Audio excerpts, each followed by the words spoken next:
Today I would like to show you one of the most exciting games that have been played at the Paris Grand Chess Tour taking place right now, and it was day number 3 of the event and the last day of the rapid section. Once again, 3 games of rapid were played, and I would like to show you the game Fabiano Caruana, the World Championship challenger this year, against ex-world champion Vladimir Kramnik. So let's begin. Caruana with the white pieces, e4, e5, and we see Kramnik's pet opening the Berlin, and Caruana goes for d3, bishop c5, and now slightly less common move here, knight bd2. The other 2 main moves are castle and c3. Now knight bd2, and here knight d4. This is a typical idea in these kind of positions to exchange some pieces and simplify the position. Now black attacks the bishop, white trades the knight on d4, bishop takes, c3, the bishop is attacked, retreats to b6, and now we see Caruana's idea here, d4. This move has been played before, for example by Anand against Fedoseev in the World Rapid Championship last year, and it can get quite sharp. And here Kramnik played a novelty, played c6. Before it had been seen e takes d4 and queen e7. And both moves, well, the verdict is still out, and quite some fresh positions here in the Berlin. Everybody's happy to see that, especially after c6. We get quite an unusual pawn structure here after these exchanges. Black has the bishop pair, 2 bishops, but on the other hand his pawn structure is of course a little bit weakened. Let's see how this develops. Castle, castle, and now interesting play by Caruana. He goes a4, so he trades the pawn on b5, or it looks like he will trade it, because right now he's not taking it back. He is putting his horse on his development. Knight to c4, he wants to go after the bishop. Also he's eyeing at this square, maybe support with e5, so Kramnik goes bishop c7. Keeping everything under control, stopping e5 as well, and preparing to play d6. And Caruana doesn't care about the pawn. He goes knight e3, and now Kramnik says, well, if you don't take it, you know what, I'll protect it. I'll keep that pawn. He plays b5. So white now is a pawn down, but he has the better development. Knight d5, attacking queen and bishop. So the queen drops back to d8, defending the bishop. And now queen to g4. Bringing out the queen and introducing ideas like bishop g5, bishop h6, and ideas against the black king. And here Kramnik was actually a little bit too cautious. Bishop e5 is fine, but I think it gets a little bit tricky then for black. Simply bishop b7 was possible and good. If bishop h6, black can now just play bishop e5, defend against the checkmate threat, and he's doing okay here.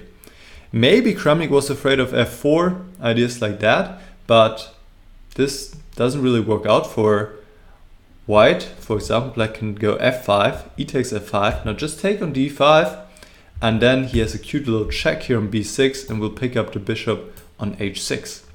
So this is winning for black. Bishop e5 is fine, but now after f4, a move that white would like to play anyway, here Kramnik goes astray. He plays bishop back to b8, and this is just a little bit too unorganized for black. He would need to go either bishop c7 or bishop d6, let's say. Bishop e3, bishop b7, rook a1, f6, and now after bishop not on b8 but on d6, there's better organization. The rook can come into the game quicker, and black should be okay. After bishop b8, at least practically a position, well, here not only practically a position is difficult to play for black, it's already worse, but also it's difficult to play. Bishop e3 for white, the moves are logical, bring out the pieces, rook to the half open d-file, putting pressure on the pawn on d7 later on. And what is black supposed to do now? Here Kramnik plays a5, interesting move. He wants to trade bishops, bishop a7, but also has a big drawback. The knight can come to b6. Nice square for the knight. So best defense here was to go f6. Also a move that you don't play lightheartedly, but you have to do something, and the point is that you can now defend if necessary with rook f7. Here one way for white to play is to go e5, open the position, and once again it's white who's pressing, and for black not easy to play, especially as his rook is far away from the action. Anyway, let's see the game. Kramnik goes a5 and Caruana says, well, knight b6 looks so tempting, and it's also very good. White attacks the rook on a8, but more than that, he threatens to play rook takes d7, attacking the queen and the bishop. Strong threat. Kramnik goes h5, almost looks like desperate measures, trying to distract the queen. The queen shouldn't take on h5, because then, after bishop a7, White would have a little problem here, since now rook takes d7 would not be a good idea. This is why the queen had to be distracted. With the queen on g4, the queen would be defending the rook still, and this would be okay for White at least, but now the rook is undefended, and if White takes the queen, Black gives an intermediate check, takes the rook, and suddenly has two bishops and a rook against the queen. That's more than enough material for the queen, and Black is pretty much winning here. So this was the point behind h5, but Caruana, of course, saw that coming. He played queen e2 and is defending the bishop on e3, so bishop a7 wouldn't do anything here. Queen e7, e5, defending the pawn. Not in any rush here to take on d7, to take on a8, because these threats still stay in a position. That's something you can also remember for your own games. If you have a threat and the opponent isn't doing anything against it, like let's say forking two rooks, and the fork is still there, you don't need to take one of the rooks already. You can still wait until your opponent loses another move and then take one of the pieces. And here it's pretty much the same thing. White is still attacking the rook, still threatening rook takes d7. Now d6, and here Caruana takes on a8. He could have actually still waited longer, played rook fe1, d takes e5, queen takes b5. This is why rook fe1, so you don't run into bishop a6. And as bishop c5 is a threat, the rook is still hanging. This is just winning for White.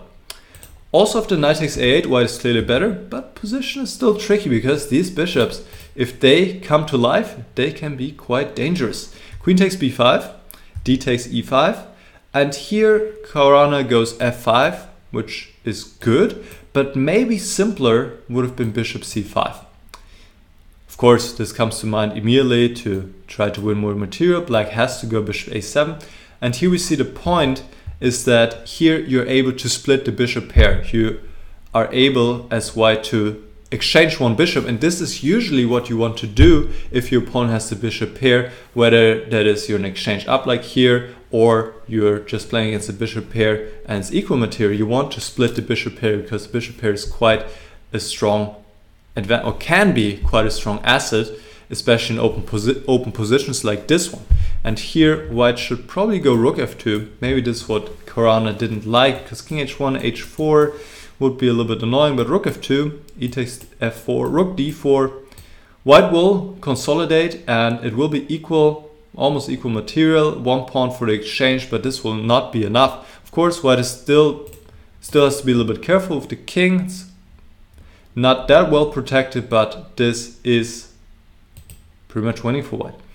Now let's see the game. f5, queen to h4, and here Caruana plays a mistake. He goes queen to e2, bringing the queen back, good idea, but first he should have played f6.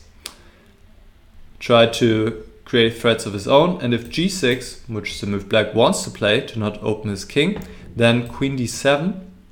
And the point is that here you can just put the rook in between, give the exchange back, because if Black takes, then he has major problems on the dark squares here. h3 is a threat now to completely lock this queen in, and if the queen goes somewhere, then the white queen comes in via f4, and huge problems on the dark squares here for Black. This is winning for White.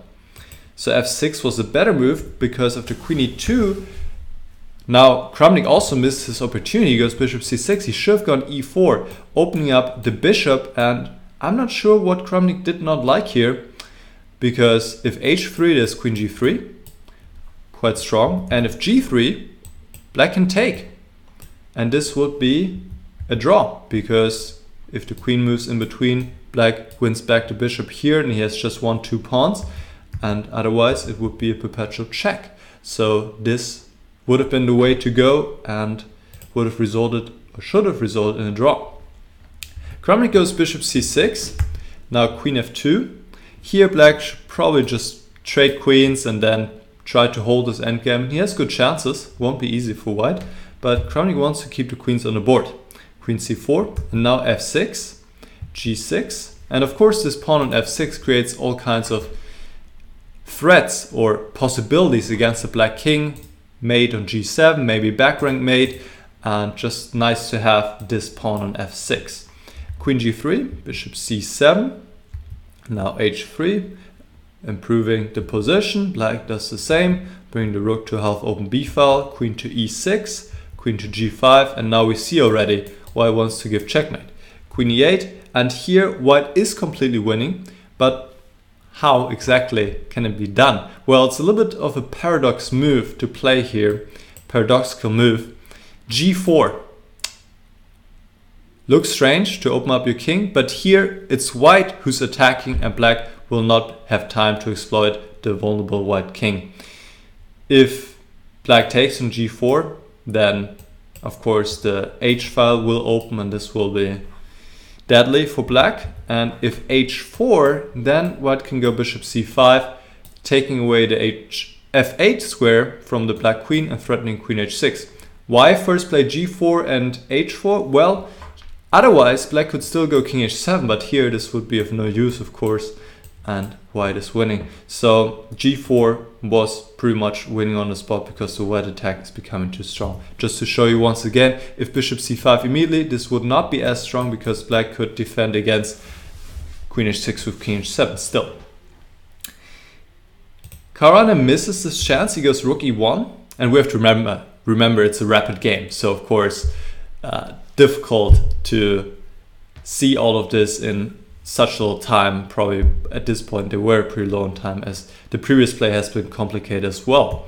Now queen f8, defending against these threats we saw before, bishop f2. Still g4 would have been strong here, still not as strong as before, but still winning for white. Bishop f2, king h7, and here probably just go back with bishop e3 and go back to this g4 plan. King h2, yeah, here Caruana loses the threat. And Kramnik is seeing his opportunity, now plays rook b5, and suddenly black has taken the initiative. Rook b5, nice attack here against the queen, and Caruana plays a losing move. He plays queen to h4. He needs to play queen e3, but even here black is already better. Bishop b6, queen f4, now he has a very nice pawn on the third rank. All his pieces are playing well together, and even after a queen trade, this is looking good for black. All his pieces well placed. The attack against the black king is over without the queens, and black is pressing here. After queen h4, black is completely winning, but he has to find one move. And what is that move? What can black do here? So stop the video right now and try to find it. Kramnik played queen b8, but queen h6 was winning right here, since there's the threat of g5, trapping the black queen, and there's the threat of queen takes d2. White cannot stop both, and after bishop takes c7, black has regained the material, but he's also having an attack against the white king. e3 coming, the attack against the black king is not in sight here, completely over. So one move away for Kramnik to win this game, but he played queen b8, and now white is on top again. Still not so clear, but Kramnik once again, he doesn't want to trade queens. He didn't want to defend the endgame, but this is definitely where he had to do it, had to take and then go g5, play king g6. White is better, but this won't be easy to convert at all, and I think a favorite, especially with the time control, would be a draw. Kramnik goes queen b7, but now queen d6. Queen d6 is good, but rook d8 was just outright winning, and I want to show you the motive here. The point is that white has the threat of rook h8. Let's say black plays anything, and then bring the queen to h6 and giving checkmate here. And really not much that black can do against these threats. Also maybe bring the queen to f8. Caruana did the other way around. He first played queen d6 with the point of then, as we'll see, play queen f8. Here once again Kramnik could have gone into the endgame of queen b8 and keep on fighting, but he did not want to trade queens, and this was his downfall. Played rook f5, but now Black can give up the pawn on f6 actually, because he'll bring the rook to d8 and this will be too much for the black king. Queen h8 is the threat. Black would need to give up the queen. This doesn't make much sense. So Kramnik goes g5, but now it's simple, couple of checks, and either black lose the queen here or lose the rook on f6. So this is where Kramnik resigned. So did I promise too much? One of the exciting games of the tournament? I don't think so. I think it was really exciting. Ups and downs. Caruana was better for most of the game and he had several good shots to finish it up, but then he let it slip and gave Kramnik this chance, didn't use it, and then again Caruana on top. And this kind of reminds me of their game in the Canadians, where it was also very topsy-turvy, going back and forth, roller coaster game. Exciting chess. I enjoyed it very much. I hope you guys did too. If you did, please leave a like under this video and subscribe to the channel for more videos like this one. And I'll see you again very soon. Bye bye.